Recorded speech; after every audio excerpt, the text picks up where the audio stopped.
Asawa pa rin naman ako ni Jerome. Tsaka hindi mo naman ako kilala. Hindi mo naman alam kung anong pagkatao ko para pagsabihan ako ng ganyan. Mabait din naman ako sa'yo, hindi ba? Bakit kailangan pa umabot na lagi mo akong inuutusan tapos sinisiraan kay mama? Ay para matigil ang pagiging ilusyonada mo. Ano bang iniilusyon ko? Totoo namang asawa ko ni Jerome at biyanan ko yung amo mo. Ay, ang dami mong sinasabi. Pumunta ka na doon at hihiwalay mo yung mga damit. Siguro naman alam mo kung paano labhan ng maayos yung mga yon, ano? Tapos, yung mga magagandang dress ni madam, hiwalay mo rin ng labayon kasi mamahalin yon at baka masira. Tapos yung mga damit din ni sir, ayusin mo yung paglalaba, ha? Huwag mong ibara-bara yung parang paglalaba mo sa mga damit mong mukhang basahan. Pweh, ayaw rin nila ng maamoy ang laba. Dapat noon, ilang beses mong babanlawan na wala na talagang bula. Pigain mo mabuti dahil dito sa loob yun isasampay. Bawal yun paarawan dahil nawawala yung kulay ng damit. Tapusin mo yon bago tanghali dahil magluluto ka pa ng pagkain. Ayoko magluto ngayon dahil masakit ang mga kamay ko. Matanda na ako. Nananakit ng mga daliri ko. Kaya ayusin mo trabaho mo. Minsan, may mga tao na hindi nilulugar ang sarili sa kung ano ba dapat sila sa loob ng bahay. Katulad na lamang ni Carmel, na walang ibang ginawa kundi ang mag-utos kahit na ang trabaho niya bilang kasambahay ay pinagagawa sa iba. Ano kayang malupit na kaparusahan ang nababagay na maipataw sa palautos na kasambahay? Nakakahiya nga po, ma. Dapat nga po sa bahay na lang po ako. Ano ka ba naman? Ang anak ko rin naman ang nagsabi na mas maganda kung magkasama tayong dalawa. Hindi ka pa rin ba sanay sa akin? Huwag kang mag-alala. Hindi naman ako masamang biyenan. Hindi naman po sa ganoon, ma. Hindi lang po ako sanay na baka po hindi ako makakilos agad sa bahay. Ganun po. Oh, at bakit ka naman kikilos sa bahay? Hindi ka naman inasawa ng anak ko para may maging kasambahay kami. Meron na rito sa bahay. Siya yung madalas na makakasama mo. Lalo na kapag nasa school ako at wala rin ang papa mo. Sandali lang ha, ito siya. Si Manang Carmel. Hello po, Manang. Manang, ito si Queen, yung asawa ni Jerome. Ay, siya po pala yon, ma'am. Ganda niya po pala, no? Kaya po nagustuhan siya ng anak niyo. Hindi kasi ako nakapunta nung kasal niyo. Gawa nga na umuwi ako sa probinsya namin dahil nagkasakit yung anak ko. Dito na muna siya titira hanggat wala pa si Jerome. Mga 3 years, ano? Yun nga pong sabi niya. Babaraw po nila ng barko yun. Mabait naman niyang si Manang. Masarap din siya magluto. Pwede ka magpaturo sa kanya. Halika, isasama kita sa kwarto mo. Ito yung kwarto no ni Jerome. Hindi pala kayo nakapunta rito noon, ano? Halika, may ipapakita ko sa'yo.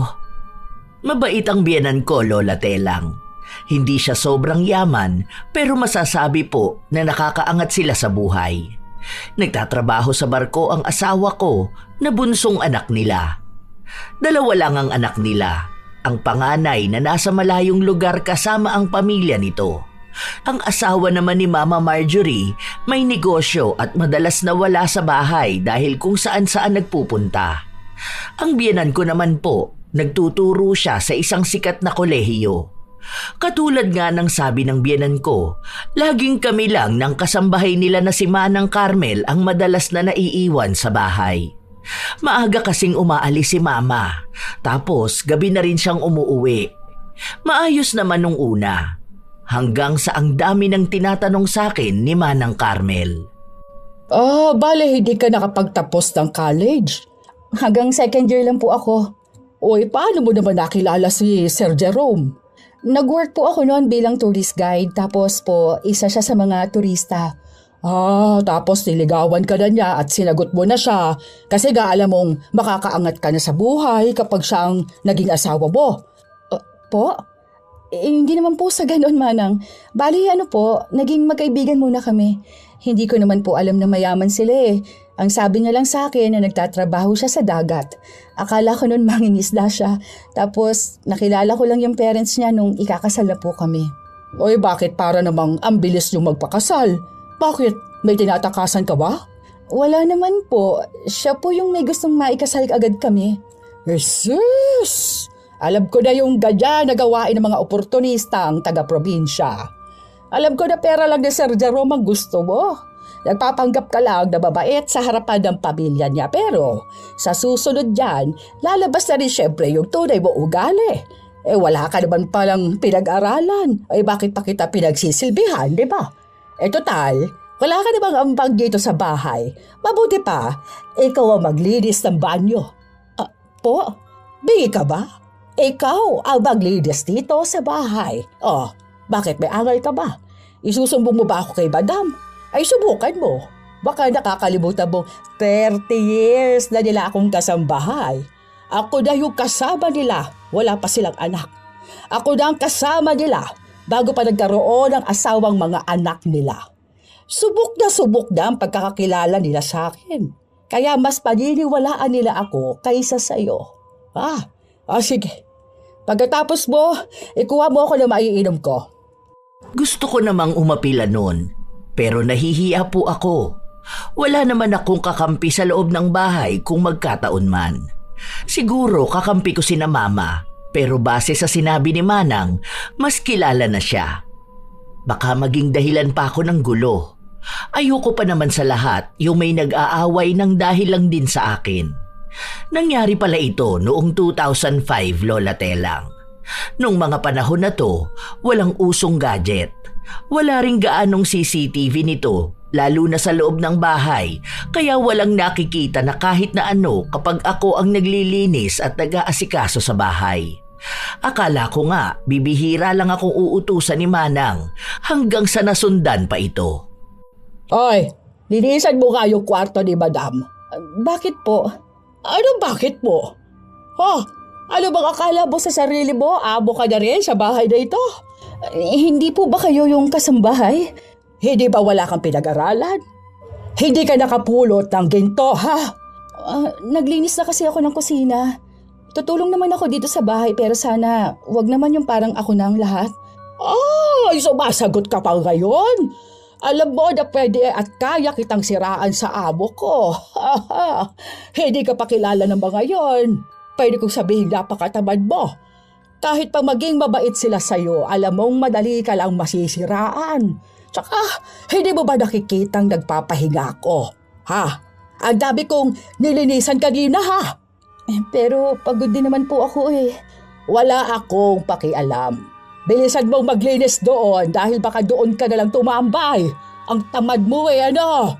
Akala mo ata ikaw ng amo rito porket pinakasalan ka lang ni Sir Jerome. Wala kang kahit na anong ambag sa bahay na ito. Ang sabi ko nga, tutulong naman ako. Pero hindi naman yung ako na lang palagi ang pinapakilos mo. Tapos saka ka lang gagalaw kapag andito si na Mama. Ay, ganun talaga. Matagal na nila akong kasama. Kumbaga, para na nila akong kapamilya. Kaya may karapatan din akong mag-utos, lalo na sa mga taong kararating lang din dito.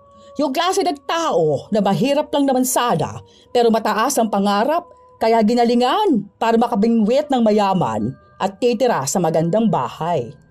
Pagod na rin po ako. Ay, hindi pwede. Maglinis ka doon. Huwag mo akong sinusubukan, ha? Sige, makikilala mo talaga kung sino ako. Hindi ko siya sinunod dahil masakit ang kamay ko.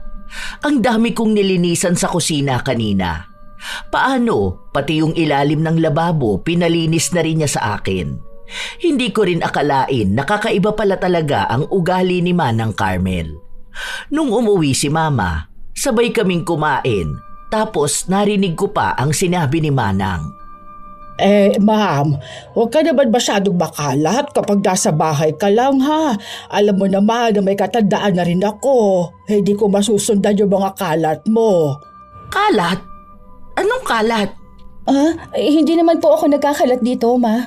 Ma'am, hindi naman po ako nagsisinungaling. Matagal na ako nagtatrabaho sa inyo. Paano naman po ako magsisinungaling, hindi ba? Subok nyo na po ang ugali ko. Alam nyo na kahit na anong panahon, kahit may sakit pa ako, malinis at maayos ako magtrabaho. Pero ngayon po, medyo matanda na ako. Hindi ko naman po kayang sundan lahat ng kalat dito sa bahay. Tsaka wag po kayo panay utos sa akin na kahit pagkuha man lang ng tuwalya ninyo, sa akin nyo pa iutos. Hala, Ma, hindi ko po yun ginagawa. Hindi po ako nag-uutos sa kanya, tsaka hindi po ako nagkakalat. Kumain na muna tayo. Mamaya na natin yan pag-usapan. Alam ko na sa itsura ni Mama na para bang hindi siya natutuwa sa mga narinig niya, habang si Manang naman ay mukhang natutuwa na siya ang kakampihan. Hindi nga ako nagkamali. Hindi naman nagalit sa akin si Mama, pero pinagsabihan niya ako na wag ko namang iutos lahat kay Manang. May mga pwede raw akong iutos, pero kung kaya ko naman daw gawin, pwedeng ako na lang ang gumawa. Nalaman ko na umiyak si Manang Carmel, kaya siya ang mas pinaniwalaan. Mas matagal na nga naman siya sa bahay na yon, mas alam niya kung paano makukuha ang loob ni Mama. Wala akong nagawa dahil wala naman akong kakampi. Wala naman ang asawa ko.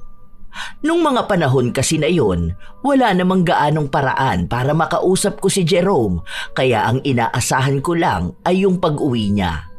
Kung makakapag-usap kami, halos 1 beses sa 2 linggo, dahil nga wala namang signal sa barko. Kung magpapadala ko ng email, minsan 1 buwan pa bago niya makita. Ako yung naghihintay ng tawag niya, pero bibihira lang yon, lalo na at mahalang bayad sa ganon. Isang umaga, nung gumising ako, nakita ko si Manang Carmel na nakangisi. Ano ka ngayon? Naniwala ka na sa akin. Totoo yung sinabi ko na mas kaya kong paniwalain si na Madam na ako ang mas kawawa. Bakit mo po ba ito ginagawa sa akin? Wala naman po akong kasalanan sa inyo. Tsaka hindi naman po ako tamad dito sa bahay. Hindi ko naman po kayo pinahihirapan, di ba? Dahil oportunista kang babae. Ay, ginagamit mo lang yung ganda mo para kunwari matino kang babae. Tapos kukunin mo lang ang loob nila para magkaroon ka ng pera. Ganon naman yun, hindi ba? Ganon yung plano mo para maiahon sa hirap ang pamilya mo. Hindi ko po alam ang sinasabi ninyo. Hindi ko nga po nakakausap yung mga magulang ko. Tsaka hindi po ako nagpapadala ng pera sa kanila. Wala kang trabaho, anong inaasahan mo? Malamang yung pera ni Sir Jerome, hindi ba? Malaki ang sahod doon. Tapos sa'yo lang mapupuntang lahat ng yon. Oy, kunwari ka lang na mabait ngayon kasi bago ka pa lang. Oy, siya, may inuutos si Madam. Yon ang gawin mo. Pumunta ka ng bayan, tapos bumili ka ng bangus. Ngayon, hiwain mo, tapos ibabad mo sa suka na may bawang.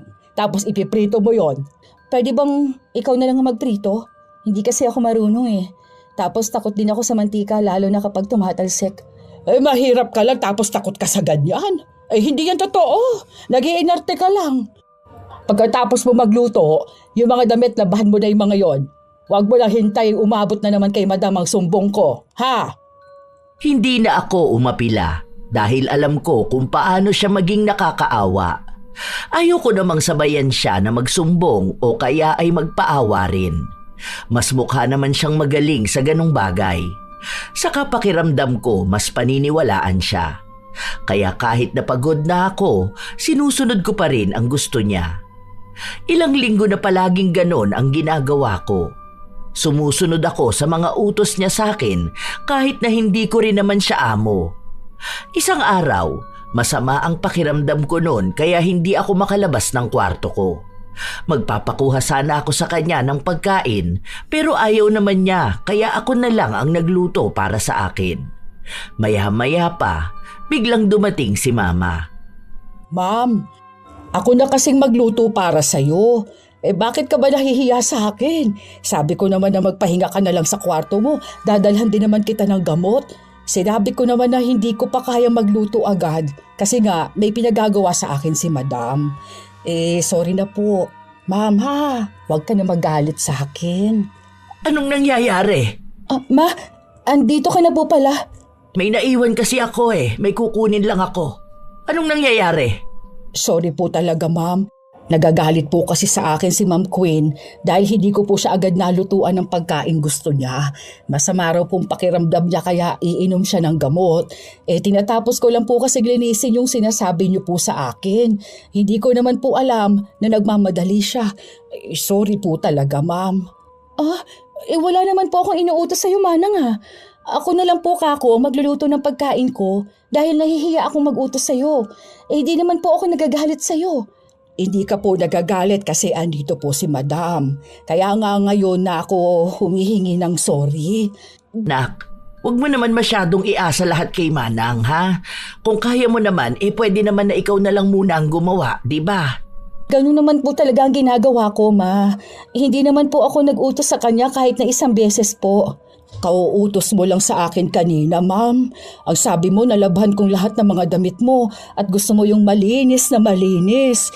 Sa tagal kong nagtrabaho dito, ngayon lang ako napahiya ng ganito. Sorry na po. Hindi ko naman alam. Wala naman akong dapat ihingi ng tawad sa kanya. Pero paiyak na siya at alam ko na ang susunod nun. Maaawa sa kanya si Mama at makikita na ako ang mali. Umalis din agad nun si Mama matapos niyang makuha kung ano yung naiwan niya. Habang si Manang naman, tumawa lang dahil siya na naman ang nagwagi. Kapag natapos ka diyang kumain, linisan mo yung pinagagawa ni Madam, ha? Pagod ako ngayon, gusto ko magpahinga. Masama nga ho ang pakiramdam ko ngayon. Baka pwedeng sa susunod na lang ako magkikikilos dito sa bahay. Hindi ko po talaga kaya sa ngayon. Oy, wag mo nga ako artehan. Hindi ka naman amo rito. Hindi nga kita pinapasahod.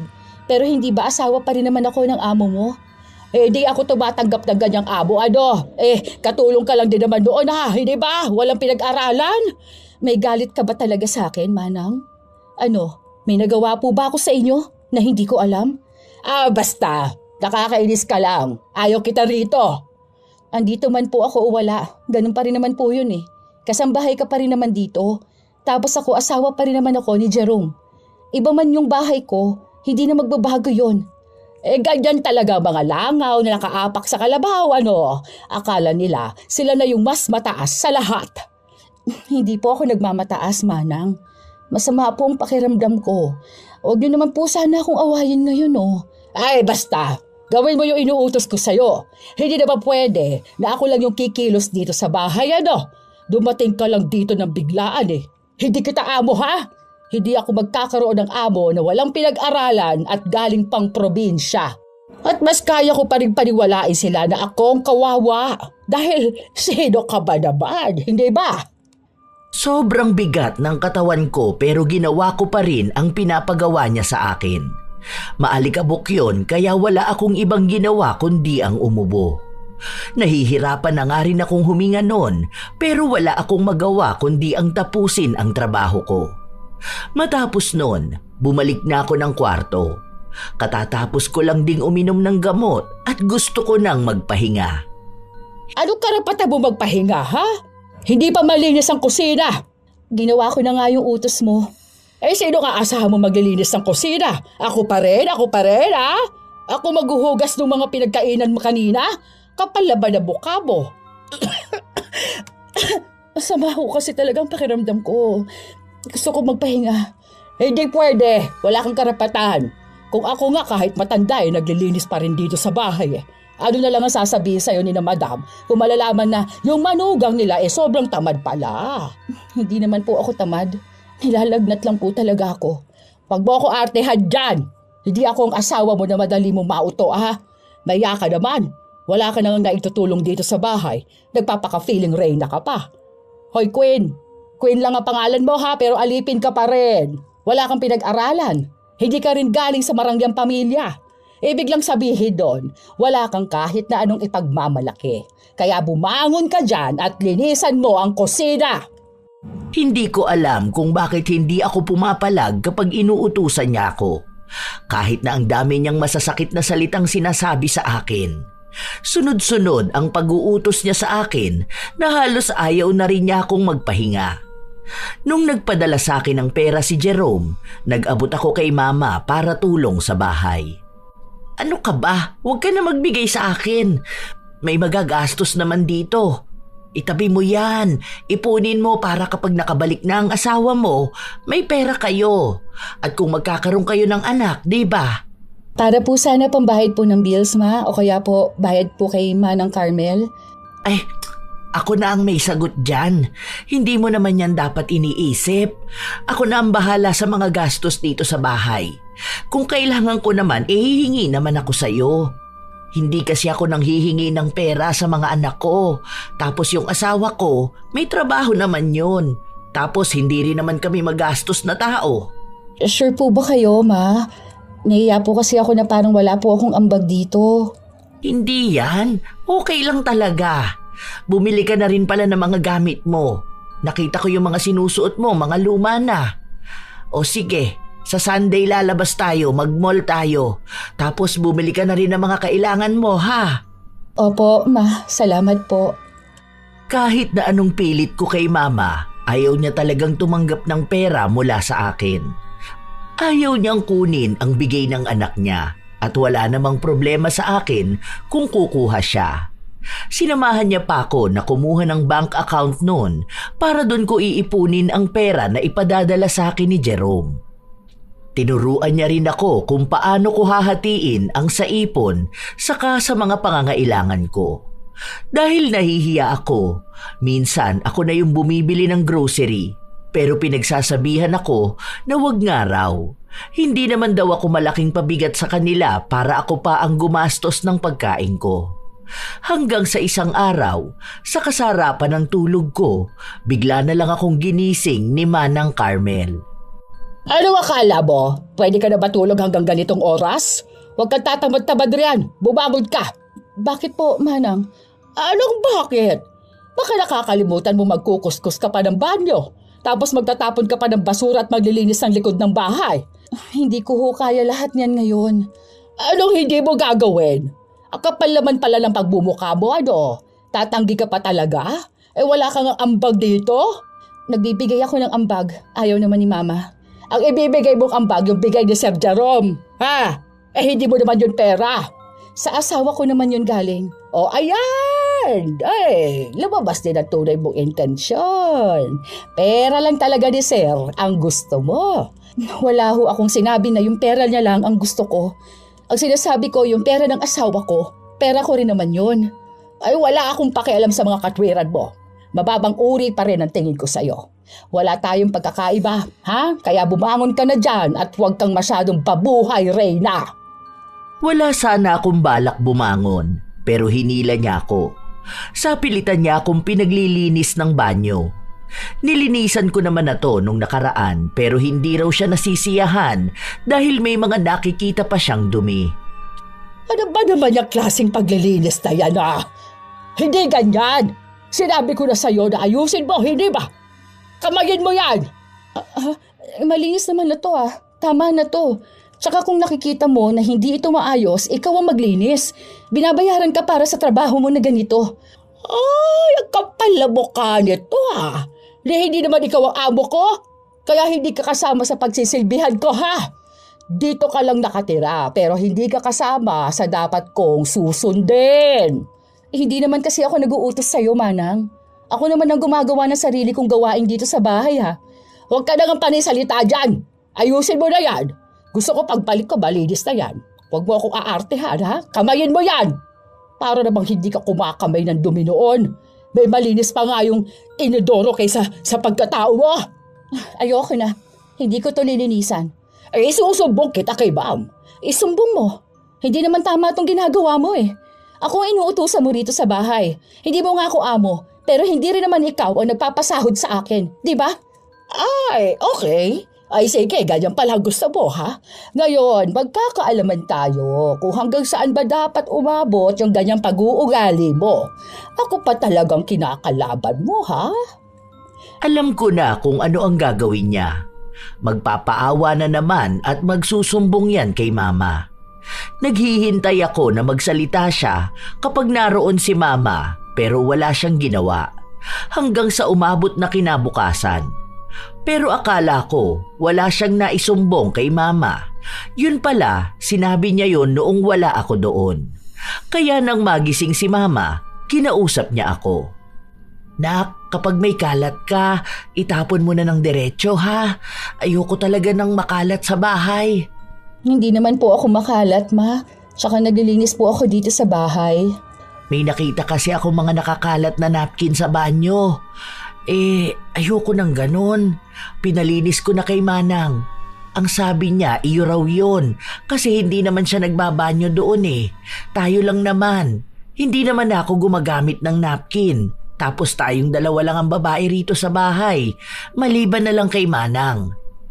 Ayoko sa lahat ang dugyot ha. Hindi naman po ako ang nagkalat nun, Ma. Ako nga po yung naglinis ng banyo.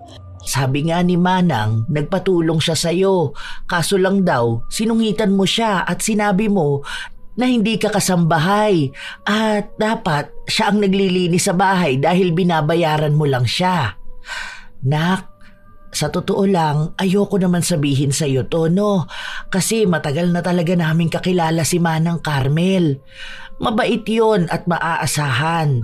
Ngayon lang siya nagkaroon ng reklamo na ganito Huwag mo naman sanang pagsalitaan ng hindi maganda ang matanda, ha? Hindi ko naman po talaga yung pinagsasalitaan ng hindi maganda, May. Tumutulong po talaga ako dito sa banyo. Yun na nga ang sabi ko sa kanya. Naturuan ka na lang niya ng mga basic lang ba?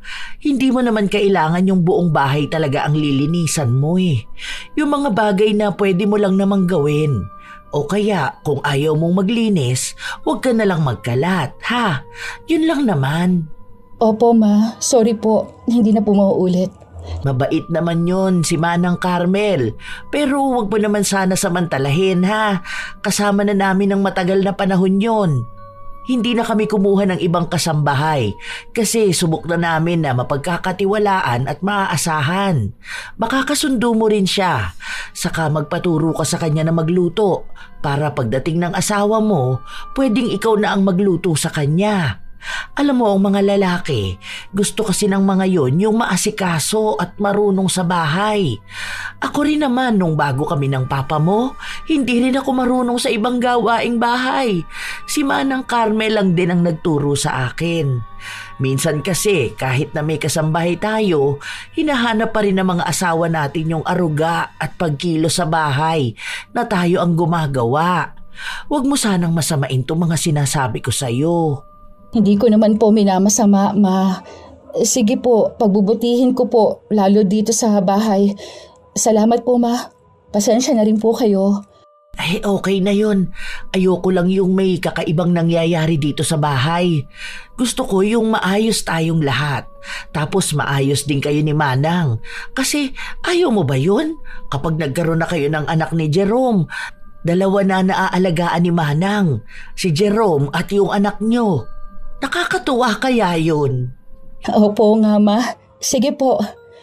Hindi ko masabi ang totoo sa biyenan ko dahil hindi ko alam kung paano ko ipaliliwanag sa kanya na may kakaibang ugali ang tao na nakasama niya ng 3 dekada. Nasa kanila lang mabait si Manang Carmel, habang sa akin para akong kalaban. Dahil nagwagi na naman si Manang, malawak na naman ang ngiti niya. O Ardo, pinaniwalaan ka ba? Sabi ko na ba sa'yo, hindi sila maniniwala sa'yo dahil ako pa rin yung iniisip nilang tama. Kasi ako yung nakasama nila na matagal. Ikaw, wala ka pang 1 taon dito. Hindi pa nila alam kung totoong mapagkakatiwalaan ka ba o hindi. Kaya wag mo na akong suwayin kapag inuutusan kita. Ganito ka rin ba sa asawa ng kuya ni Jerome? Ay, hindi Mayaman yun Tsaka doktor yun. Ibig sabihin doon, matalino. Bakit ako? Ano ka ba? Wala ka na ba natapos, hindi ba? May pinag-aralan ka ba? Wala naman, hindi ba? Doktor ka ba? Nurse ka ba? Teacher? Ano ka ba bukod sa malanding probinsyana na umakit na mayamang lalaki para maiahon ka sa lusak? Asawa pa rin naman ako ni Jerome. Tsaka hindi mo naman ako kilala. Hindi mo naman alam kung anong pagkatao ko para pagsabihan ako ng ganyan. Mabait din naman ako sa'yo, di ba? Bakit kailangan pang umabot na lagi mo akong inuutusan tapos sinisiraan kay Mama? Ay para matigil ang pagiging ilusyonada mo. Ano bang iniilusyon ko? Totoo namang asawa ko ni Jerome at biyenan ko yung amo mo. Ay, ang dami mong sinasabi. Pumunta ka na doon at ihiwalay mo na yung mga damit. Siguro naman, alam mo kung paanong labhan ng maayos yung mga yon, ano? Tapos yung mga magagandang dress ni Madam, ihiwalay mo rin ang laba yon kasi mamahalin yon at baka masira. Tapos yung mga damit din ni Sir, ayusin mo yung paglalaba ha. Huwag mong ibara-bara yun na parang paglalaba mo sa mga damit mong mukhang basahan. Ayaw rin nila yung maamoy ang laba. Dapat noon ilang beses mong babanlawan na wala na talagang bula. Pigain mo mabuti dahil dito sa loob yon isasampay. Bawal yung paarawan dahil nawawala yung kulay ng damit. Tapusin mo yon bago magtanghali kasi magluluto ka pa ng pagkain. Ayokong magluto ngayon dahil masakit ang mga kamay ko. Matanda na ako. Nalalakit ng mga daliri ko. Kaya ayusin mong trabaho mo. Sinunod ko na lang ang utos niya dahil baka kung ano na naman ang isumbong niya kay Mama. Habang naglalaba ako, kung ano-anong pagmamando niya sa akin, minamadali niya rin ako at ang gusto niya, maayos ang paglalaba ko. Parang lahat ng kinikilos ko mali sa paningin niya. Masakit na ang kamay ko noon kapipiga ng mga damit. Kasi kahit na wala naman ng bula, gusto niyang banlawan ko pa rin. Ang dami kong nilabhan noon at natapos ko naman bago magtanghali. Matapos noon, inutusan naman niya akong magluto ng tinola. At ang gusto niyang himay sa malunggay ay isa-isa talaga. Tapos, wala yung maliliit na tangkay. Sobrang pagod na ako noon, pero hindi niya pa ako pinagpapahinga. Dahil matapos naming kumain ng tanghalian, pinalinis naman niya sa akin ang kusina. Tapos, pinaglinis niya rin ako ng sasakyan. Gabi na nung natapos ako sa iba kong ginawa, sakto na umuwi na si Mama. Pawis na pawis ka naman, nak. Nagpatulong po kasi ako sa kanya saglit na maglinis sa labas, ma'am. Kagigising niya lang din po kasi kaya naisipan ko po magpatulong. Para po makapag-usap din po kaming dalawa. Para banding na rin po namin, ma'am. Kagigising mo lang, nak? Oh, anong oras na? Hindi po, ma. Hindi naman po ako natulog ngayong hapon eh. Pagod na nga po ako kasi ang dami kong ginawa dito sa bahay po. Ano ka ba naman, Ma'am Queen? Marami na ba para sa'yo yung hiningi kong tulong sa paglilinis sa labas? Hayaan mo sa susunod, hindi na lang ako hihingi ng tulong sa'yo, ha? Baka kasi sabihin ni Madam na inaabuso naman kita. Hay, ayan na naman kayong dalawa. Magpahinga na muna kayo. Dahil naibigay ko na ang gusto ni Manang Carmel, hindi na talaga siya tumigil na mag-utos sa akin. Kahit na pagod na ako, madalas inaangkin niya kung ano yung trabahong ginawa ko. Hanggang sa napansin na yata ni Mama na nagbabalat ang kamay ko. Okay ka lang ba, anak? Parang may butlig-butlig yung kamay mo. Hindi po kasi ako pwede masyadong nakababad sa tubig, ma. Nagsusugat po talaga yung kamay ko. Tapos kapag po matapang pa yung sabon. Ano ba kasi ang ginawa mo? Naglaba po ako. Naglaba ka? At bakit naman naglaba ka? Manang, bakit naglaba si Queen? Siya po yung may gusto nun, ma'am eh. Nakita ko na lang po kasi siya na naglalaba na. Naglilinis po ako nun sa sala tapos pagpunta ko po sa kanya naglalaba na po siya. Pinipigilan ko nga po siya pero ayaw niya pa rin po. Sa susunod kapag ganon, kunin mo na agad ha. Hindi pala pwede yung kamay niya sa ganon eh. Saka huwag kang maglalaba. Hindi ko naman sinabi na maglaba ka. Ang sinabi ko, matuto ka lang sa ibang gawaing bahay. Kasama na yung pagluluto. Pero hindi yung ganon na parang kasambahay ka na rito. Manang, huwag mo sanayin na ganon ha. Opo, ma'am. Sorry po. Hindi ko naman intensyon na ako ang kampihan ni Mama, pero mukhang ayaw ni Manang ang nangyari. Kitang-kita ko na naman sa mukha niya na naiinis siya sa akin. Wala naman akong ibang ginawa sa kanya. Kung tutuusin, ako naman ang dapat na mainis sa kanya dahil simula nung dumating ako, wala na siyang ibang ginawa sa bahay. Lagi siyang nagpapahinga, tapos sa akin na niya pinapatrabaho. Ngayon na napansin na ni Mama, saka naman siya biglang nagpapalusot. Kinabukasan, nung umalis na sina Mama, naiinis na naman siya sa akin. Sobrang arte mo naman. Hindi yun pag-iinarte. Totoo naman talaga eh. Ilang beses ako nakababad sa tubig at sabon nang paulit-ulit mo kong pinaglalaba, di ba? Wala pa rin naman akong pakialam. Maglaba ka doon ng kortina. Sinabi na nga ni Mama na hindi ako pwede, di ba? Iba na lang ang gagawin ko. Ako na lang maglilinis sa mga kwarto. Ay, hindi pwede. Gawin mo kung anong inutos ko. Hindi porket nakita ka lang ni Madam na may sugat dyan sa kamay mo, pwede ka na tumanggi sa mga sinasabi ko sa'yo. Para maging maayos tayong dalawa, gawin mo kung anong inuutos ko. Ayoko nga. Ay, di sige. Isusumbong kita. Isumbong mo ko. Ano ba? Bitiwan mo nga ako? Aray! Nasasaktan ako! Ano ba? Hinihila niya ako noon, Lola Telang. Tapos, ang higpit pa ng hawak niya sa akin, kaya bumabaon sa balat ko ang kuko niya. Sa paghila ko ng kamay ko, nawalan siya ng balanse. Dahil nga matanda na siya, natumba siya at tumama ang balakang niya sa gilid ng mesa. Sakto naman na biglang dumating si Mama dahil naiwan niya ang isa niyang bag. Naabutan ni Mama na parang ako yung gumawa ng masama. Ma, hindi po ganun yun. Siya po yung nawala ng balanse. Ito po yung pagkakahawak niya sa akin, oh. Mahigpit po. Hindi po yun totoo, ma'am. Kilala niyo naman po ako, hindi ko po yun gagawin. Hinawakan ko po siya dahil tinulak niya ako. Kumapit lang po ako sa kanya. Ang sakit nga po ng balakang ko ngayon Huwag niyo naman po akong tatanggalin, madam. Kailangan ko po ng trabaho dahil alam niyo naman po na may mga anak at apo ako na umaasa sa akin. Pero hindi ko po talaga siya tinulak, Ma.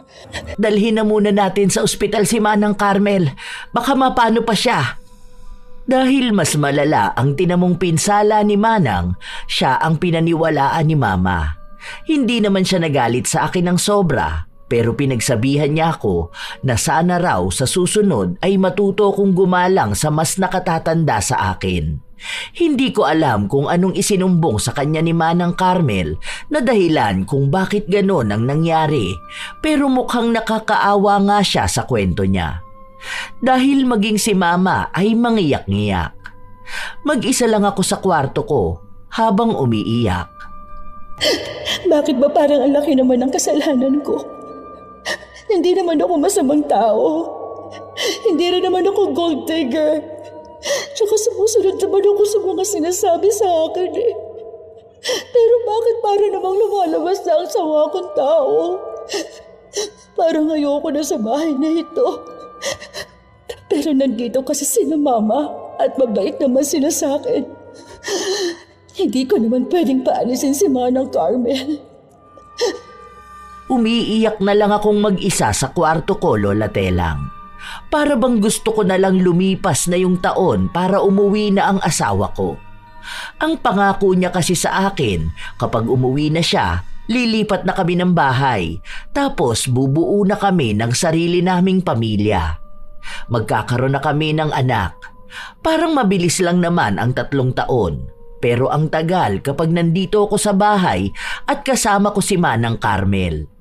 Kahit na magsumbong ako, parang hindi naman yon ang pinakikinggan dahil mas nakakaawa siya dahil nga matanda na siya.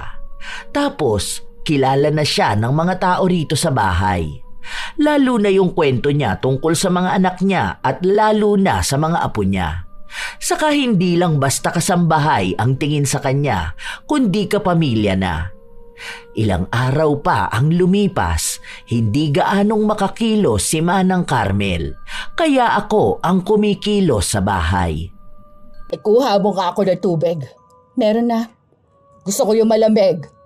Kanina sabi mo yung walang yelo kasi iinom ka ng gamot. Eh bakit ba ikaw pa yung mas may alam sa gusto ko? Tapos yung mga bedyas ko pala, palabahan ko ha?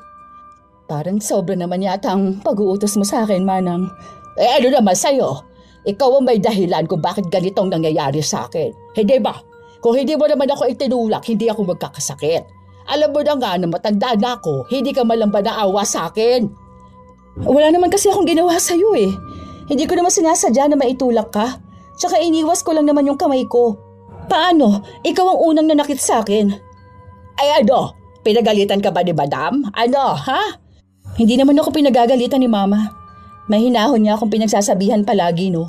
Ay, so proud ka pa? Ganon? Gagawin ko lang kung ano yung kaya kong gawin. Hindi ko obligasyon na maging kasambahay sa bahay na ito. Tutulong ako sa kung ano lang yung kaya ko. Batigas ka na ngayon. Ginagamit ko lang kung ano bang karapatan ko. Dahil kahit na wala akong pinag-aralan o galing man ako sa mahirap na pamilya, iisa lang ang alam ko. Amo mo pa rin ako at kasambahay ka rito sa bahay. Mas nauna kang dumating kaysa sa akin. Mas mataas pa rin ang posisyon ko sa'yo. Asawa ako ng amo mo at manugang ako ng amo mo. Ngayon ko na lang nagagawang ipagtanggol ang sarili ko dahil naiisip ko na simula pa nung bata ako, lagi na lang binababa ang tingin ko sa sarili ko dahil yon ang sinasabi sa akin ng ibang tao. Ngayon, dapat kaya ko nang magsalita para ipaglaban naman kung ano ang karapatan ko. Hindi man ako ang amo niya. Hindi naman ibig sabihin nun na hindi na rin niya ako gagalangin. Alam ko na isusumbong niya ako kay mama, pero wala naman siyang ibang maisumbong. Nakikita at naaabutan nila ako na kumikilos dito sa bahay. Ma, tapos na po ako magluto. Sorry po medyo nahuli. Akala ko po kasi mamaya pa kayo uuwi kaya inuna ko na lang po muna maglinis ng bahay. Okay ka lang ba? Huwag mo masyadong sagarin ang sarili mo dito sa bahay ha. Kukuha pa kasi kami ng bagong kasambahay Kung hindi pa magiging maayos si Manang, baka palitan na lang muna namin siya pansamantala. Tapos bumalik na lang siya kapag maayos na siya. Hindi naman kasi pwede na ikaw yung magtrabaho dito sa bahay. Kinausap niyo na po ba siya? Hindi pa. Mamaya ko pa lang sana siya kakausapin para kung gusto niyang umuwi muna sa kanila kasi nga kailangan niya rin na may mag-aalaga sa kanya. Tapos makakasama niya rin yung mga anak niya at mga apo niya. Marami po bang anak si Manang? 10 ang anak niya. Yung bunso niya kasing edad lang din ni Jerome. Nandito yun dati. Minsan kasama niya dito sa bahay. Akala ko nga nun girlfriend ni Jerome Yun pala magkaibigan lang silang dalawa. Hindi po ata naikwenta sa akin yun ni Jerome. Baka hindi na niya maalala yun. Pero ayun nga, nag-aral yun dito yung anak niya. Pero hindi nakatapos dahil kailangan na rin magtrabaho. Ewan ko lang kung may anak na rin yun o kung may asawa na Hindi na rin kasi naikukwento sa akin o baka nakalimutan ko na. Naintriga ako doon sa kwento ni Mama tungkol sa anak ni Manang Carmel. Parang bigla ako nakaramdam ng kakaiba. Baka yun ang dahilan kung bakit ayaw sa akin ni Manang. Dahil inaakala niya noon na anak niya ang pakakasalan ni Jerome. Tapos, nauwi lang din pala sa isang babaeng probinsyana na walang pinag-aralan. Hindi ko na yun itinanong kahit na kanino dahil iba pa yung problema sa ngayon. Nung nakausap ng biyenan ko si Manang Carmel, parang nakakilos ito bigla.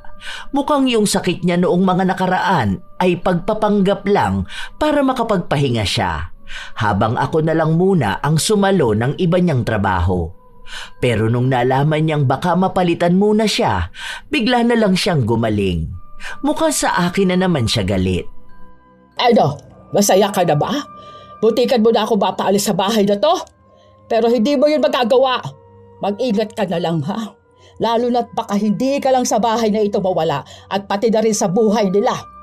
Pinagbabantaan mo ba ako, Manang? Hindi naman sa ganon. Pinag-iingat lang naman kita.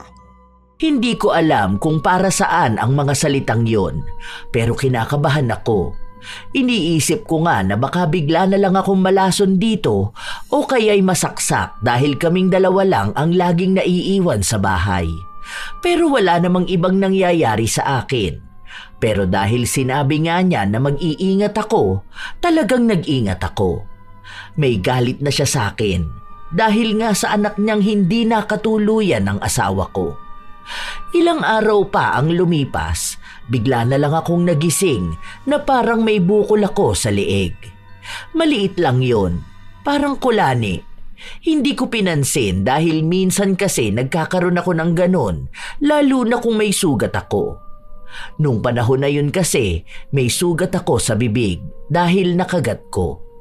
Pero makalipas ang halos kalahating taon, meron pa rin akong bukol. Pero ang nakapagtataka, parang lumalaki yun. Palipat-lipat siya ng pwesto. Minsan nasa leeg ko, minsan nasa likod, nasa kilikili, o kaya nasa singit, nasa binti, minsan nasa gilid ng dibdib ko. Basta bawat parte ng katawan ko, minsan nakakapaan ko ng bukol. Alam kong hindi yun normal. Baka may sakit ako. Kaya isang araw, kinausap ko ang biyenan ko. Bukas magpa-check up ka ha. Bakit kayon mo lang to sinabi sa akin? Ikaw talagang bata ka. Dapat kapag may nararamdaman ka na, nagsasabi ka na kaagad. Baka mamaya lumala pa yan. Akala ko po kasi simpleng bukol lang yun eh. Para pong kulani lang, ganun. Minsan talaga akala natin simple lang yung sakit natin eh. Pero hindi pala. Kaya dapat magsasabi ka na kaagad kung may nangyayari sa'yo. Maaga kang gumising bukas ha. Aalis tayo. Opo ma, salamat po. Mabuti na lang mabait ang biyenan ko. Hindi na siya nagtanong ng kahit na ano. Kinabukasan, maaga nga kaming umalis. Nagpatingin ako sa doktor at ang sabi lang nila sa akin noon, wala naman daw mali sa katawan ko. Para daw may bukol lang na nauntog. Wala silang makita na kahit na ano. Hindi rin naman masakit ang bukol ko. Kaya may nireseta lang silang gamot. Tapos iinumin ko yon sa loob ng 2 linggo. Kapag hindi pa rin daw natunaw, bumalik na lang ako. Hindi naman yon sumasakit, pero natatakot ako na baka may sakit akong malala na hindi agad nakikita. Meron pa namang ganong sakit, lalo na nung panahon na yon, hindi pa naman ganon kaayos ang teknolohiya. Kaya minsan, hindi agad nakikita ang sakit. Sinunod ko naman yung pag-inom ng gamot, pero sa halip na matunaw, pansin kong lumalaki siya. Hindi ko masabi sa asawa ko dahil ayoko naman na mag-alala siya sa akin. Nililihim ko na lang din kay mama ang totoo na hindi naman natutunaw. Hanggang sa isang araw, nasa harapan ako ng salamin at tinitingnan ko ang leeg ko at andon pa rin ang bukol. Wala kang ibang ginawa kundi tumingin dyan sa salamin. May kailangan kang plansyahin doon at kailangan na yun ni Madam bukas. Huwag kang masyadong bilib niya sa pagbumukabo. Ikaw na lang muna, Manang. May inaasikaso pa ako. Ano na bang inaasikaso mo ha? Yang mukha mo, yang sarili mo. Gawin mo na yon dahil kailangan matapos yon. May ginagawa pa ako sa kusina. Mamaya na lang. Ako nang bahala doon. Hindi pwede yung mamaya na lang. Ngayon mo nga kailangan natapos yon. Ayaw mo talaga? Bakit ba lagi mo akong pinipilit na magtrabaho? Hindi ba dapat nakikisuyo ka na lang sa akin? Kung ayaw ko, wala ka namang dapat magagawa eh. Aba, ang tapang mo naman pala. Sino ka ba sa inaakala mo ha? Basta ang alam ko lang hindi mo ako utusan. Hindi kita pinapasahod, oo. At hindi mo rin ako pinapasahod. Kaya wala kang karapatan na utusan ako ha. Kung wala ako sa bahay na ito, mas lalong wala ka lang din dito. Hindi mo ba nakita na kaya kanilang palitan kahit na matagal ka na sa kanila? Kasi gano'n naman talaga yung parte mo sa bahay na ito. Napakayabang mo no? Sino ka rin ba sa inaakala mo ha? Hindi ka naman mapupunta rito kung hindi ka pinulot ni Sir Jerome sa basurahan. Hindi ba? Bakit? Sino bang gusto mong pulutin ni Jerome sa basurahan? Yung anak mo ba? Ang walang hiya! Ano? Akala mo ba hindi ko alam? Ako yung sinasabihan mo na ilusyonada, yung anak mo naman pala yun. Masyado ring mataas yung pangarap ninyong makaangat sa buhay, di ba? O tapos yung iba yung pinili, doon kayo magagalit. Kung hindi mo naman kasi nilandi si Sir Jerome, sila naman talaga ng anak ko. Siya dapat ang nasa bahay na ito kasi agaw ka rin sa pera. Kaya ayon, nang nalaman mong may mahihita ka, ayon, hindi mo binitawan. Yung anak ko dapat ang asawa niya at hindi ikaw. Ngayon alam ko na kahit na anong gawin ko, hindi talaga tayo magkakasundo dahil paano nga naman yun mangyayari kung may sarili kang galit sa akin. Na kahit hindi ko naman sana kasalanan, sa akin mo sinisisi. Kung para talaga sila sa isa't isa, hindi naman ako ang pakakasalan ng asawa ko, hindi ba? Ibig sabihin lang nun, hindi niya gusto ang anak mo. Sakit! Ayan, buti at sumakit yung leeg mo. Kung ano-ano ba naman ang pinagsasasabi mo eh. Tsaka wag mong pangahawakan yung naging asawa ka niya dahil pwede naman niyang mawala sa'yo. Basta ang alam ko lang, Hindi yan pang matagalan. Bakit ko pa pag-aaksaya ng oras ang gaya mo? Panghabang buhay ang kasal namin dahil mahal namin ang isa't isa. At planado na ang lahat. Kahit naawayin mo pa ako, hindi na magbabago na ako ang asawa. Alam ko na hindi ko na dapat pinapatulan ng matanda, pero naiinis na kasi ako sa kanya. Ilang araw pa ang lumipas, kung saan-saan na naman naglilipat ang bukol sa katawan ko. Ang problema, bigla itong kumikirot at nananakit. Gusto ngang ipa-opera ng biyanan ko pero hindi ko agad ginagawa. Gusto ko kasi nakasama ko ang asawa ko. Natatakot kasi ako na gawin yon nang wala siya, na baka hindi na kami magkita. Natatakot ako na baka kung ano pang mangyari sa akin. Habang tumatagal na may nararamdaman akong sakit, tuwang-tuwa naman si Manang Carmel. Hindi niya yun pinapahalata kapag naroon ang mga biyanan ko. Pero pag kaming dalawa lang, lagi niyang sinasabi sa akin na malapit na nga raw akong mamatay. Pero hindi ko yon iniisip dahil gusto ko pang mabuhay para magkaroon ng anak. Hanggang sa lumipas ang ilan pang mga buwan na laging nananakit ang bukol sa katawan ko. Rico, grabe naman tong sakit na to. Hindi ko may paliwanag. Aray! Aida, buhay ka pa ba? Kaya mo pa ba ha? Mukhang hirap ka na, laban ka pa ng laban, Subuko ka na kasi. Hindi mo nga kaya, Buti na lang hindi ako nakakaramdam ng awa sa'yo, Ewan ko rin ba? Wag na yun, Manang.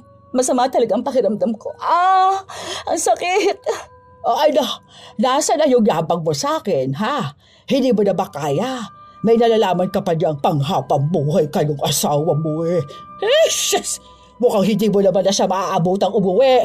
Kung wala po kayong magandang sasabihin, huwag na lang po kayong magsalita. Ang tagal namang tumulog nitong gamot na ininom ko. Parang kanina pa to. Ang sakit. Aray! Hindi naman tatalabag kahit na ano dyan. Tanggapin mo na lang kasi na yan na rin ang katapusan mo. Sabi ko naman sa'yo na kung may kakalabanin ka, wag ako. Kasi hindi mo ako kilala. Hindi mo alam kung anong kaya kong gawin. Wala naman kasi akong ginagawang masama sa'yo, Manang. Ikaw lang yung nag-iisip na may nagawa ako sa'yo. Hindi ko naman talaga... Ang sakit! Aray! Sige lang, maghihiyaw ka lang dyan at mas natutuwa talaga ako kapag ganyan ang naririnig ko mula sa'yo. Ganyan yung gusto ko yung nakikita kong hirap na hirap ka sa pinagdaraanan mo. Parang natutuwa talaga ako kada iiyak ka dahil nasasaktan ka. Ayoko na. Sobrang sakit na talaga. Hindi ko na to kaya. Wala na bang paraan para mawala tong sakit na to? Ayoko na. Hindi ko na talaga kaya.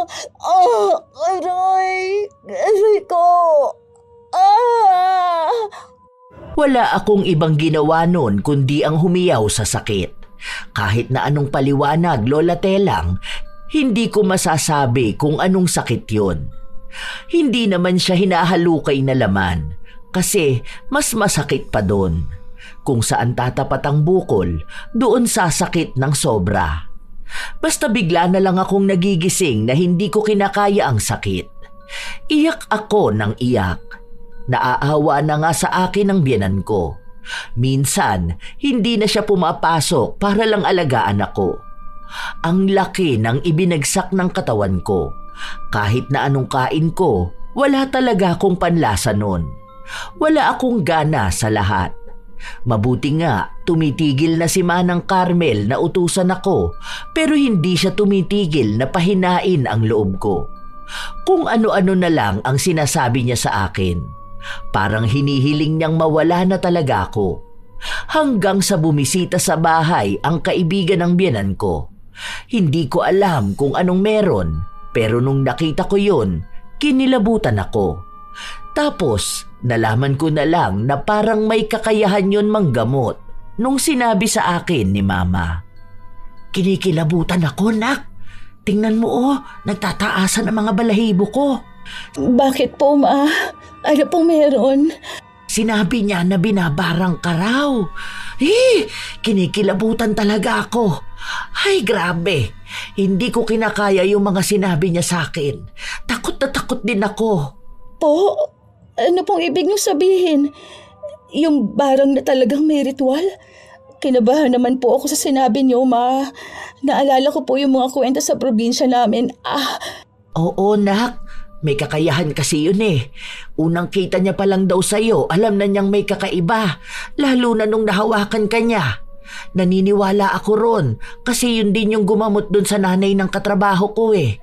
Grabe naman, sino naman ang babarang sa'yo? Kaya nga hindi ko muna siya pinaalis eh. Ang sabi ko sa kanya, gamutin ka na muna niya. Ang sabi niya, ganun ang araw ang gagawin niya mamaya. Andun siya sa kabilang kwarto. Parang nagre-ritual din siya doon. Kaya po ba may bukol ako na palipat-lipat sa katawan? Nakakatakot naman po. Grabe naman yung galit ng tao na yun sa akin para maisipan niyang gawin to. Wala naman po akong maalalang nakaaway ko, Ma. Kasi hindi naman po ako lumalabas ng bahay.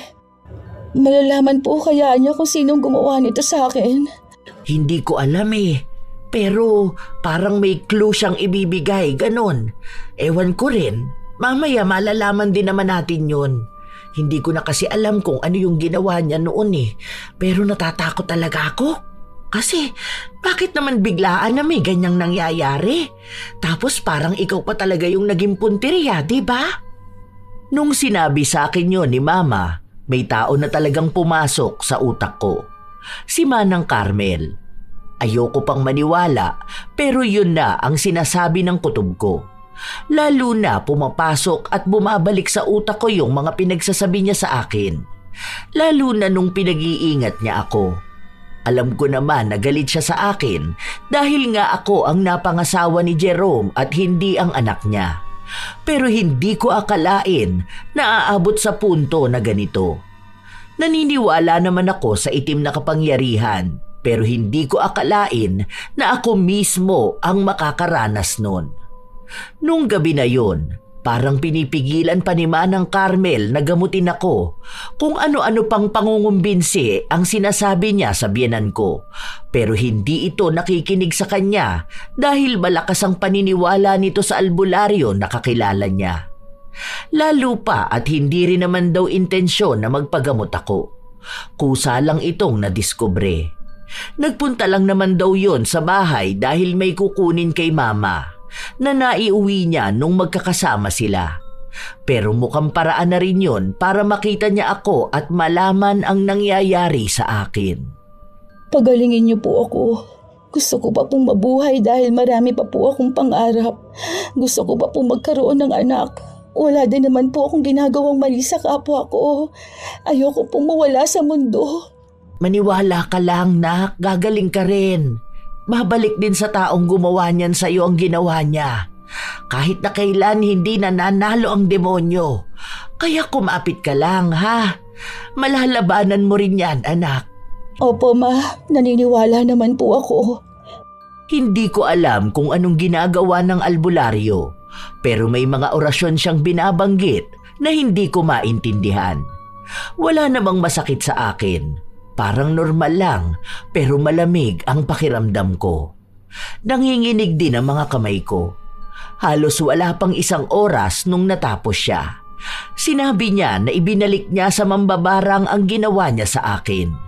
Pero maooperahan daw ako dahil yun na yung maglalabas ng barang sa katawan ko. Nagtanong si Mama kung sino ba ang mambabarang o sino ang gumawa nun sa akin. Ang sabi lang sa kanya, kasama sa bahay. Walang pangalan, walang kahit na anong paliwanag at ang motibo ay inggit at galit. Tama nga ang kutob ko. Kasama natin sa bahay. Tayo lang naman ang nandito, anak. Hindi naman magpapabarang ang papa mo dahil hindi nga yun naniniwala sa ganyan. Saka inggit at galit. Hindi naman ako. Si Manang Carmel? O bakit? Paano naman yun mangyayari? Ang sabi niya rin sa akin, inuunti-unti ka nga raw hanggang sa mamatay. Parang pahirap muna dahil ayaw na biglaan. Parang grabe yung galit kung ganon, hindi pa? Ma, may aaminin po ako sa inyo. Natatakot lang po talaga akong magsalita sa inyo dahil alam ko po mahihirapan din po kayong tumimbang kung totoo po ba ang sinasabi ko. Pero ito po, totoo po talaga ito, Ma. Ano yun? Hindi po kami maayos ni Manang Carmel. Noong una po, kinakaya ko pa yung panay-utos niya sa akin. Kasi po nahihiya din ako na magsumbong sa inyo. Lalo na lagi niyang sinasabi sa akin na bago lang ako at mas kilala niyo po siya. Na mas pinaniniwalaan niyo po kung ano man po ang sasabihin niya. Kaya po ako yung naging kasambahay dito. Tapos yung mga sumbong niya sa inyo, hindi po yung totoo, Ma.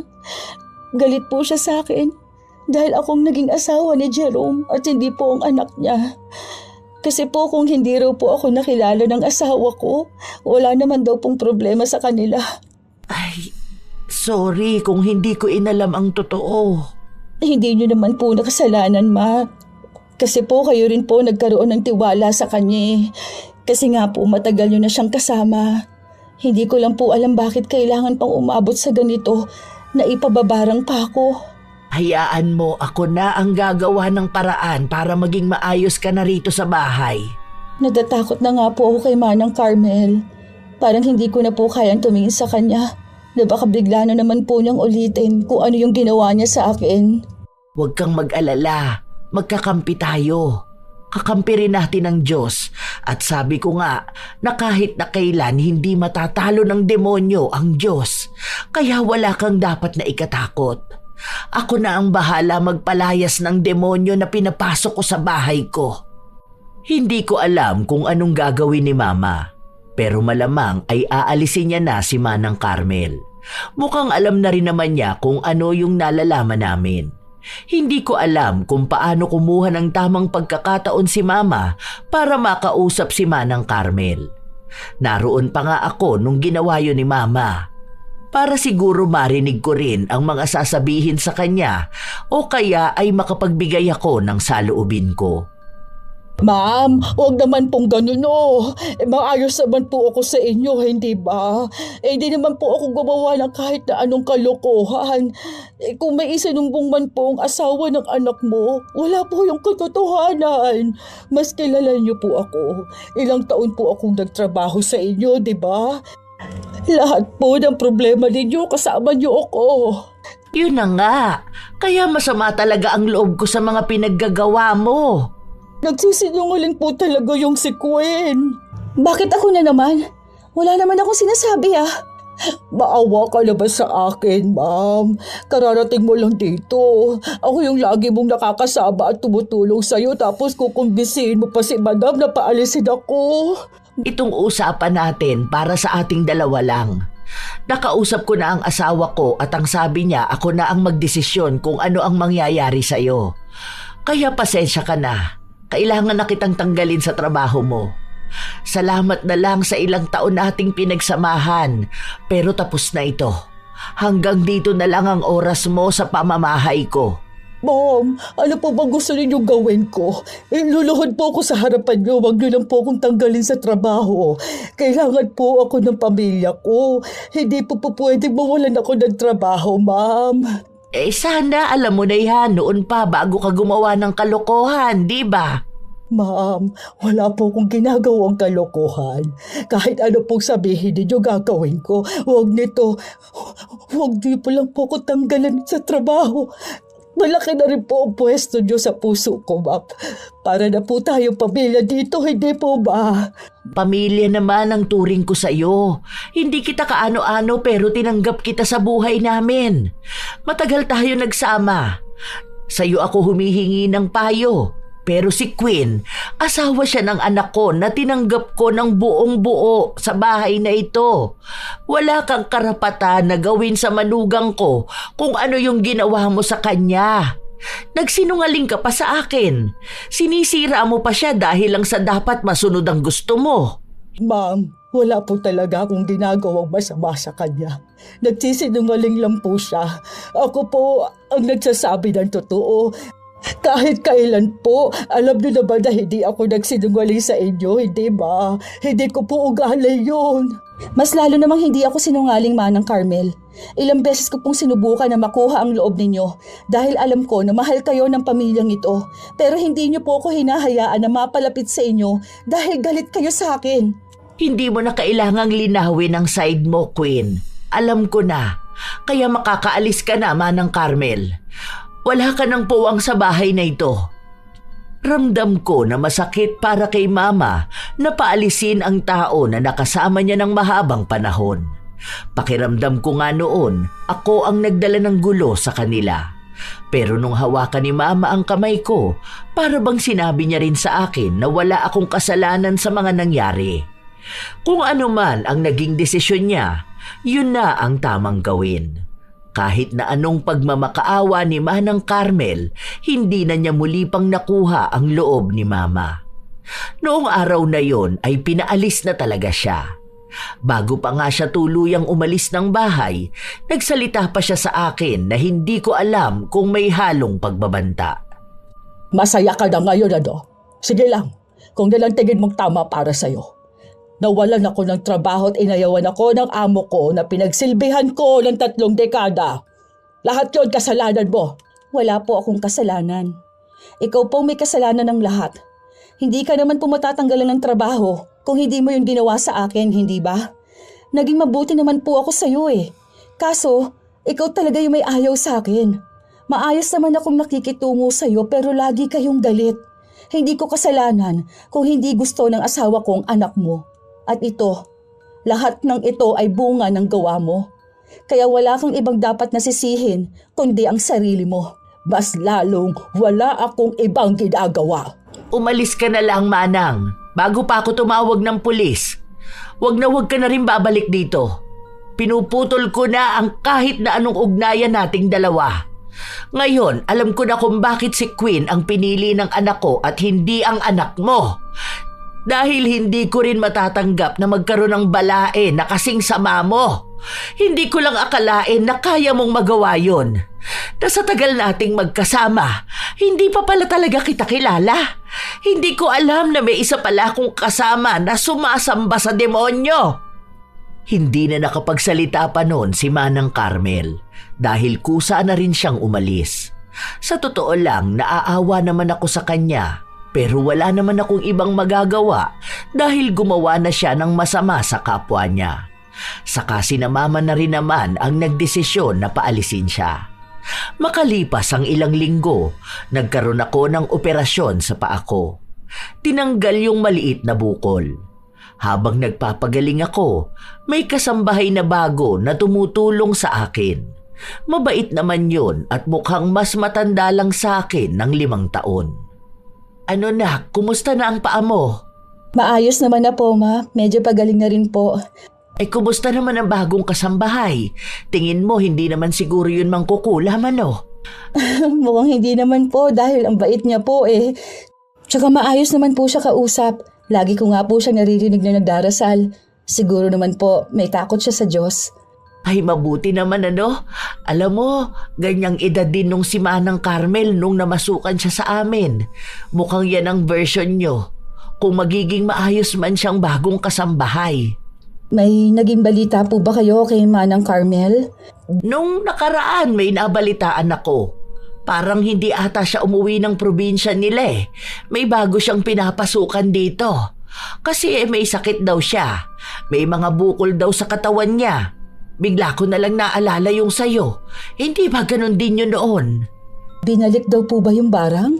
Yun ang sabi sa akin. Hindi ko rin alam kung sa paanong paraan pero mukhang yun na nga yung nararamdaman niya ngayon. Kawawa naman po pala siya, no? Oo, pero kasi yun din naman ang ginawa niya sa'yo, di ba? Kung ano talaga ang mali mong ginawa sa kapwa mo, yun din naman ang maling babalik sa'yo. O di ba? Yun na nga ang tinatawag nilang karma. Naawa lang din po kasi ako dahil may mga anak siya at apo na sa kanya umaasa. Sana hindi na lang po kasi niya dapat ginawa yung ganun eh. Sana naging maayos na lang po siya. Kasi sa akin lang naman po siya galit eh. Sa inyo naman po maayos siya. Kaya nga po tumagal siya, hindi ba? 3 dekada po yun. Ay kaso nga yung pinili niyang kasalanan. Ayoko sa lahat yung mga tao na lumalapit sa itim na kapangyarihan. Kasi para na rin nilang isinanla sa demonyo ang kaluluwa nila eh. Hayaan na lang natin, huwag na natin pag-usapan. Ang mahalaga, maayos ka na. Ang daming nangyari tapos hindi pa rin kayo nagkikita ng asawa mo. Ang dami niyong pag-uusapan yan. Kaya nga po eh. Hindi ko naman maikwento kapag magkausap kami kasi sadlit lang talaga ang usapan namin eh. Hindi na nga po ako makapaghintay na makita siya. Parang buong taon na magkasama kami. Yun na lang ang magiging topic namin. Basta huwag kakalimutan ng apo ko ha. Bigyan agad ako ng apo. Halos 1 buwan din ang tinagal bago gumaling ang paa ko mula sa operasyon.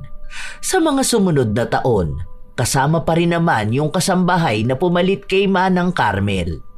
Dahil wala namang social media nung panahon na yun, wala na akong ibang naging balita pa kay Manang Carmel. Hindi ko na alam kung buhay pa ba siya o kung ano na ang lagay niya habang pinagdurusahan niya ang balik ng ginawa niya. Basta ang sabi lang sa akin ni Mama, pagtuunan ko na lang ng pansin ang buhay ko at ang pamilya na bubuuin namin ni Jerome.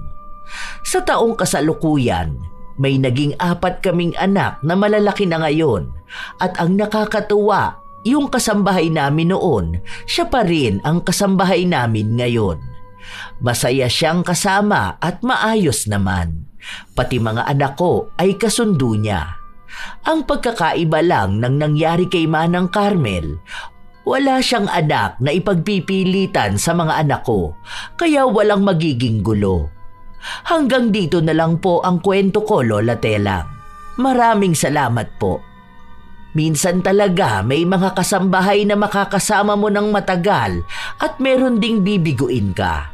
May mga taong papasok sa tahanan na may dalang malasakit, katapatan at paggalang. Pero minsan, sa paglipas ng panahon ay may nagbabago. Ginagamit pa nila ang tagal ng samahan para lang makapaminsala ng iba. Hindi lahat ng matagal na sa trabaho ay nangangahulugang tama ang asal. Hindi rin lahat ng tahimik ay mahina at hindi lahat ng umiimik ay bastos. Minsan, ang pananahimik ay bunga ng takot at ang pagiging mabait ay napagkakamalang kahinaan. Sa loob ng isang tahanan, madaling mabuo ang maling akala kapag iisa lamang ang pinakikinggan at doon nagsisimula ang panlilinlang at pang-aapi. Sa pagtanggap ng kasambahay, mahalagang hindi lang husay sa gawa ang tingnan, kundi pati ugali at pakikitungo sa kapwa. Tandaan na lamang natin na ang tunay na halaga ng isang tao ay hindi nasusukat sa tagal ng paninilbihan, kundi sa kabutihang ipinapakita kahit walang nakakakita.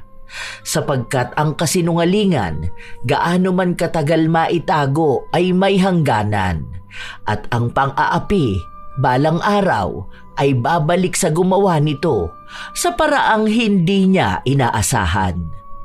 Kayo ba mga apo, nakakilala na rin ba kayo ng kasambahay na palautos at siya pa ang unang nang aapi? Ano rin ang inyong opinyon tungkol sa karanasan ni Queen? Maaari nyo yang ibahagi sa amin. Naway nakapaghatid ito ng magandang aral. Shout out sa ilan sa mga masusugid na tagapakinig ng mga istorya ni Lola Telang. Katrina Sanggalang, Richelle Ann, Hana Maylin, Hasmin Vicente, Miss Ayeng, Joy Lagunday, Rebecca De Castro, Coco Uy, Elise Padilla, Princess Dave, Mirna Alfaro, Daisy de la Cruz, Matsarol, Ani Ramos, Mel Santarita, Mariel Barreto, Francisco Neng, Christy Rian Kylie from Canada, Moonlight December. Mila Landicho from Saudi Arabia. Ito ang inyong Lola Telang at maraming salamat sa pakikinig nyo araw-araw mga apo.